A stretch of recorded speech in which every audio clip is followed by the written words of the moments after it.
How can we both feel that we don't have enough and then be indignant in the face of the needs of others that have less than we have? So when you look at the protesters that are on the streets, a lot throughout the United States and even throughout Canada at this point, many of those protesters are college graduates from pretty well-off families, some of them from the highest, most wealthiest of families, protesting against the society that has made it possible for them to live such gilded lives, and yet they feel that they deserve to have more while doing a lot less. Now, this is not everybody. This is not every situation. There are people who have very little, and God feels for them. But sitting in that discontentment isn't going to be what gets you out of that hole. Eileen Goldwhite said, "Thousands need to be educated patiently, kindly, tenderly, but decidedly that 9/10 of their complaints are created by their own course of actions."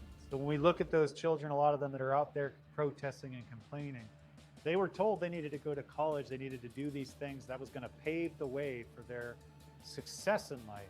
And I don't deny that many of them were sold a bill of goods because they went into liberal arts majors that weren't going to pay the bills, and now they have college debt and no real transferable skills. And then we have a gap now in society where we don't have enough laborers that can do welding or plumbing or any kind of trade skill. If you go into the trades, you're likely going to be better off. But the reality is that these are still choices that we make as families, as a culture. And the bed that we've made is now something we have to lie in. That's the basic idea of that, is if you sleep in the bed you made.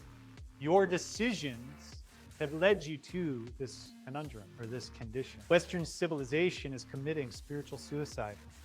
Many of the formerly great European Christian countries have caved to atheism. This has been a dramatic slide for decades. There are countless complaints about the rigidity of Christian faith in this new scientific era. And as Europe and now North America turn away from the providence of God and our Christ our Savior, we are now confronted with the crumbling of our societies and the breakdown of our social.